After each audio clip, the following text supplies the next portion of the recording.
This is by James Searles. I'm sure many of you recognize his face or his work by the roundabout as well.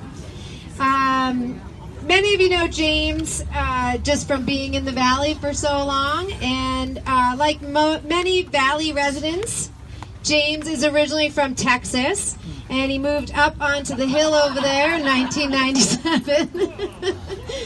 There are a lot of Texans from here. James has an amazing family and has the love with his wife Charmaine, who is also in our show this year, that most people strive for. And I hope I'm right in saying this, but it's a pretty rare occasion that we get to have both James and Charmaine in the same show. So I'll just turn it over to James, let him talk about this beautiful piece, Hanging Flower. Can you hear me? Yes. One of the most amazing things about being in a forest of any type is looking up through the canopy to the sky and seeing limbs that makes patterns. It's very much, in a way, like looking at the earth and conjuring images out of it. It's like conjuring images out of clouds. You look up at a cloud and you see something and you make something out of your vision. These are little aspen limbs. I walked through a big aspen grove with a little mat knife and cut little small limbs off of trees. Down at the bottom, they die, the limbs will die, and they'll turn dark and look very much just like a line in space, like a drawn line in space. So I took the limbs, I made molds, I made patterns, then molds, then waxes, then invested it, and then burned it out, poured metal into it, made them out of bronze, and then welded them back together into a different shape. So it is in essence like an aspen flower. It's held together with just stainless steel and bronze. It's a configuration. I operate under the premise that life is made up of art and science and philosophy, and hopefully there is science in this.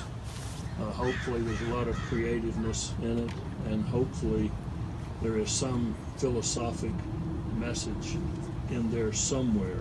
Looking at limbs will always give you that. It's really made to be looked at preferably from over on this side, where you're reading it just against the sky. So it has a clear background, or even like today, a cloudy background. It just gives a ground to read the image against. That's why it's hanging up this high. It's a great crowd, and I'm really, really happy that people in this town would actually turn out to look at art. That's a great thing. Thank you so much.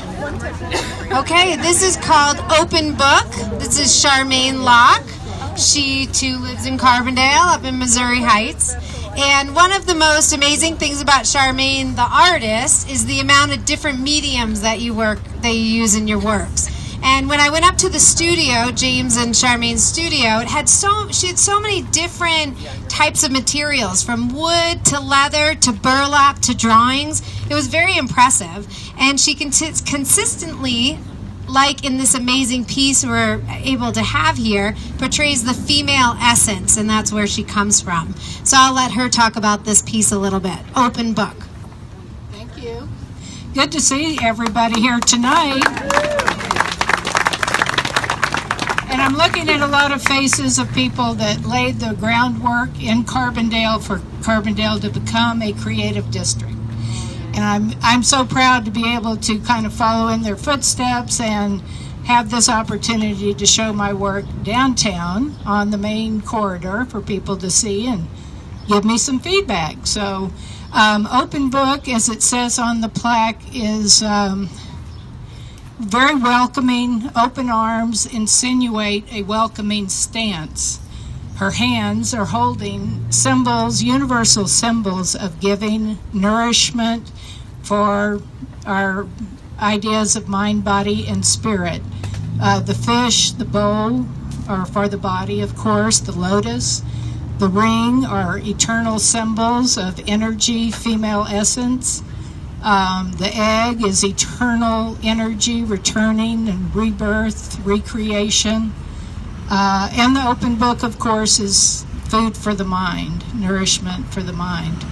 So then we have the elements here that says, why can't we find the path to peace? Echoing the gentleman that spoke first. I don't see him, but his beautiful piece about peace. It really reverberated with me, because why does mankind have to squash other people to make themselves better, their life better? That's the thought. It doesn't quite work out that way, does it?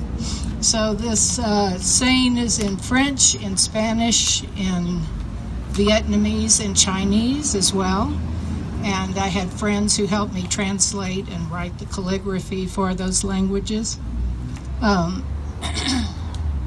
out of breath from our walk. So the original piece this is an edition, and the original sculpture is in Corpus Christi. So if you ever go to Texas, you'll see it outside the convention center there. So it's an edition of, that is a dedicated copy, and this is one of 5 edition pieces. Bronze, cast at Shadoni and Santa Fe. Do we have any questions? Anybody? I forgot to touch on that element. All seeing, all knowing. Oh. Why do I have 3 heads and multiple eyes? It's kind of like that saying that we heard as children from our mothers. I have eyes in the back of my head. They can see you anywhere you are and know what you're doing. And I like that sense of full awareness, that we are fully aware of our surroundings, our beings, our internal being, and how we connect with other people. This is Pirouette. This is Jack Brenlinger. He lives in Colorado, Carbondale, Colorado. And he and his wife, Marcia, moved to Carbondale after spending many years in Aspen. I just kind of read about Jack. And one of the things is he is a prankster. So I'll get to that in a minute. However, Jack and his wife came to Aspen and they built the Applejack Inn, which back then was the first indoor pool in Aspen. He worked for Aspen Ski Company and helped run the Winter Nation ski events, and spent many years as a freewheeling films and New Vision syndications, getting promotional films placed internationally. And once he retired, he concentrated on his artistic endeavors, and he wrote a book which is called Don't Get Mad, Get Even, Stories of the Aspen Practical Joke Years. And if you haven't read it or Googled it, get it. It is very funny. I read some of it today, and what they did was very funny around Aspen. So I'll let Jack talk about his piece and himself. Here you go. Hi, everyone, and thank you very much. See a lot of faces in the audience that I know. Thank you very much for coming. A couple of things that, we didn't necessarily do when we first came to Aspen, and that was get into a lot of trouble. But that changed quite rapidly when we found out that we knew all the policemen, so that we wouldn't be thrown in jail. What we did in those years would get us thrown in jail if we did them today. And they were a lot of fun. And if you have a chance to get my book, take a chance to read it, because there are a lot of funny laughs in there, I think. So anyway, well, this is Pirouette. She's one of my favorite sculptures. I think in my house gallery, I have some 300 sculptures in my house, so it was a difficulty to try and find which one of them I were going to enter into this competition. And she was the one that did it. She is sculpted in the style of Giacometti, who was a very renowned sculptor who I think died around 1964. And his sculptures were very narrow and thin like this, and I became a very big fan of his very, very early on, and started trying to do some of my sculptures using that style. One of his sculptures just was up for sale auction-wise, and it was called Walking Man, and it sold for $4.4 million, the highest price ever paid for a piece of art. So I'm very glad that I'm doing this kind of art. My price is quite a bit lower than that. So if any of you are interested, I got a till right over here. Anyway, I do have a lot of sculptures in this style that I like a lot, and I do have a Walking Man, and nobody's offered to put it up for auction. Anyway, this is a style that I do. When I make them narrow like this, I do an armature out of welding rod, because even though I sculpt in wax rather than clay, it, even with the wax, this thin of an arm or whatever would fall off quite easily if it didn't have an armature in there. Then this goes on to a foundry. By the way, the foundry is over in Peonia. It's one of the best in the world. So if any of you have any sculpture you want cast, it is well worth to go over there. Once it is finished in wax, I take it over there and they make a mold of it.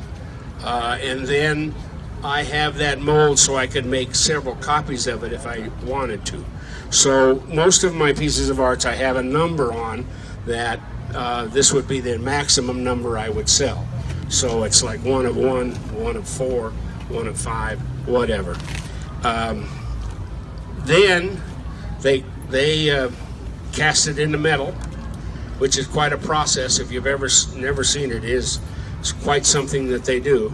Then they weld it all back together, and I come over there and they put a patina on it, and that's the color. And if you've ever seen a copper roof, if it's left on the roof long enough, it'll turn this green. And that is uric acid that it pulls out of the atmosphere, and it affects the bronze, and it turns that color. It actually eats into the bronze so that the color itself is minutely colored all the way through. Now, uric acid is, of course, something that all of you are accustomed to, because if you peed on it, it would be the same thing. It would turn green just like that. Anyway, sculpture and art, I paint as well. It is an avocation for me, and was until I retired. And then I started doing it more often, and a good deal of more different kinds of things. So I do mostly sports, and I try to stop the action. So I do a lot of like surfers, and they're in a big wave, and so it's stopping the action of the sport. This is again a ballerina, and I stopped her action where she was, and that's what I enjoy. Resident, and she was raised in Madrid, Spain, in a house of 6 boys and 6 girls, and who are very creative and artistic household. She ended up in Aspen as a ski instructor, but the pull towards art filled her soul, and she's been concentrating on it ever since. A quote I found from her stated, "It is difficult to say how visions enter the mind. Who can tell? Perhaps they are already stored there, somewhere waiting for the right moment to appear in the mind's eye." And I just thought this was very fitting with this piece, so I'll let her talk about it a little more. Thank you. So I created this piece called Portal, and it's a portal to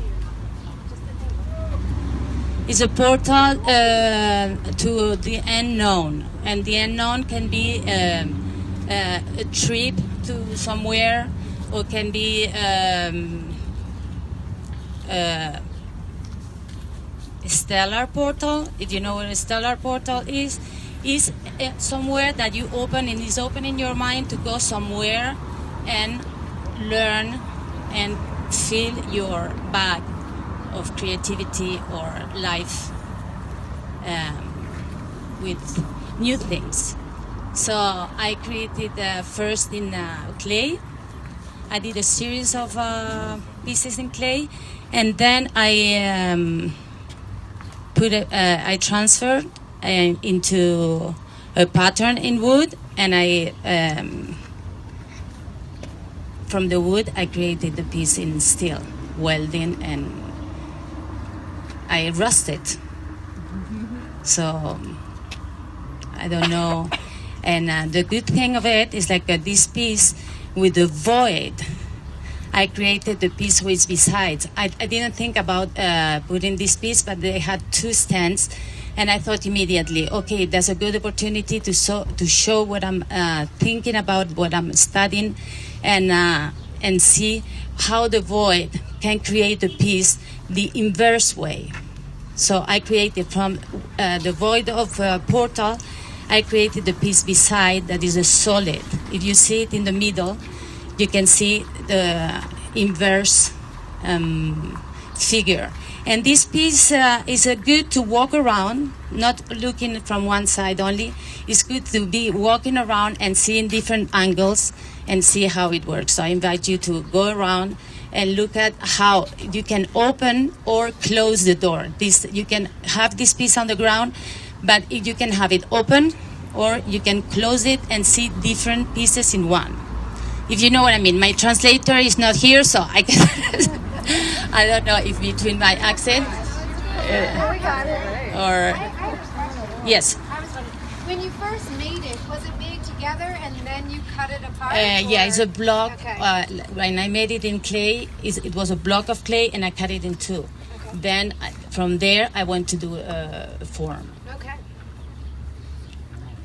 Do you have it? Yes, I welded myself, and then I hurt my hand totally, and I had some help to do it, because I had like to do. Well, I finished it at the end, even with because it's a very hard work, really. It's to work with the steel. I love it, and I love the rust in the steel, and the way it looks, the pattern it does, and the way it changes with weather. And I'm very proud of it, and I'm very proud of the meaning too, because it's taking you somewhere that is what we always want, to go somewhere. She too is a Colorado resident, Carbondale, Aurora, Old Snowmass, but originally from Aurora. Is that right? Oh, Chicago. I'm way off. Sorry. But I do have. She's originally from Chicago, where she studied ceramics at the University of Illinois. And she's very, as you can see, earth-driven in her pieces. She has an incredible. She's an accomplished artist. She is another one that if you just go through the thing, it goes on and on and on and on of all the different pieces that she has. And so I'm just going to let her talk and talk about this amazing piece. Well, thank you so much for sticking around. This does show that the power of wine at the end of the rainbow does keep people in a line. I first want to thank all of the members of the Carbondale Public Arts Commission for doing such an amazing job, and especially the Public Works group that has displayed our works in such a beautiful way. Thank you so much. I don't often get a chance to exhibit my work locally, so it's really wonderful to be sort of in my own hometown. And it's wonderful to see you all here. This particular piece has a very long story to it, but the first part of the story is that I am the fourth person from the Marble Institute up the road. About 14 years ago, I was having a big show in Denver, and it was a ceramics show, and this woman walked in and said, "Oh my God, this art, you just have to make it out of marble." And of course, I've just spent 2 years making all of these pieces out of ceramic, and I was like, what are you really trying to say to me? And so I went up to the Marble Institute that's all run by women, and I was so welcomed. And I always laugh because I showed up at the Marble Institute with a hammer. That was the only tool I owned at the time. And now I own more tools than I can possibly express to you in this short few comments. But I'm happy to say that I now support myself doing a lot of public art, incorporating stone in almost all of my pieces. I am very, very closely related to the landscape. Moving from the Midwest was like escaping to where I was really supposed to be. And so for me, making sculpture is a way of knowing where I am in the world, where I am in the landscape. It's a call and response with my sense of place. So this piece is actually an abstraction of a figure. This is part of a series. I make maquettes. I am not a direct carver because everything that I make is pieced together. I try to make pieces that I can move with smaller machinery so that I don't have to own quite as many tractors as James owns. So I have a very simple system that I can put together a lot of these smaller pieces with just one assistant. And for me, that works best. So this is a piece that is really the story about our hearts becoming transformed. So it's the Intercession series. And many of you know that an intercession, if you think about it in terms of religion, is when someone prays for you on your behalf. I'm using the idea of intercession a little differently, that this sculpture is now the intercession to work on our behalf. So it's a stack of body, mind, and spirit, and then the heart itself at the top. This is a very fancy Spanish marble that just reminds me of what a physical heart might look like in the moment of beating into the love of the world. And it's all hand carved by me. Crazy as that sounds. You know how you wake up in the middle of the night sometimes and go, how did I get here? Well, that's kind of me. So I invite you all to touch it, especially the sanded top. And it's about 650 pounds, and it's got lots of stainless steel in it, like some of us have in our hips and our knees. And I welcome you to enjoy it, and thank you very much. Are there any questions? Can you talk about how you carved the heart and why you designed it in that way? The question is, how did I carve the heart, and why did I design it that way? So I liked the idea of it having a reference to our physical heart, you know, having aortas and ventricles and tubes and, you know, the connections. So these are open connections that are open to the possibilities around us, you know. This kind of work, as all of the work you've seen tonight, is such a long process that unless you have a really intense idea that means a lot to me, I just don't have all of the energy to see it through to the end. So there's lots of poetry in the piece for me, and that was part of it, that these are open-ended opportunities for love manifesting in the world. So The way this stone is when you start is it looks very much like this. It almost looks like a rock that can't possibly be that beautiful. And that's another part of the transformation process that I cherish. Because how many times have we seen people walking down the street and they just look like a normal person, you know, kind of just an ordinary person, and then you start to talk to them and they just become this amazing jewel, and as we all are, really. So I decided I wanted to make this very round and have a direct reference with the heart, the physical heart. Thank you. Yes. So you said that your sculptures are call and response with the land. Yes. Can you say how that relates to something that has to do with our physicality and our spirituality? Well, first of all, this is limestone, and limestone is a precursor to marble. So I like the idea that this is 100% fossilized material that has sat and just from the central United States. And you can see in it what we're made of. Whereas marble is a little bit more, you know, a few more million years, a lot more pressure, a lot more time. It's more of a refined sense of who we are. So to me, I like the idea that we're made of pieces. We're about this tall, you know. Hopefully we're being led by our heart. So that would be my kind of reference to your question, I hope. Thank you. Any more questions for Nancy? Thank you so much. Let's go get some hors d'oeuvres.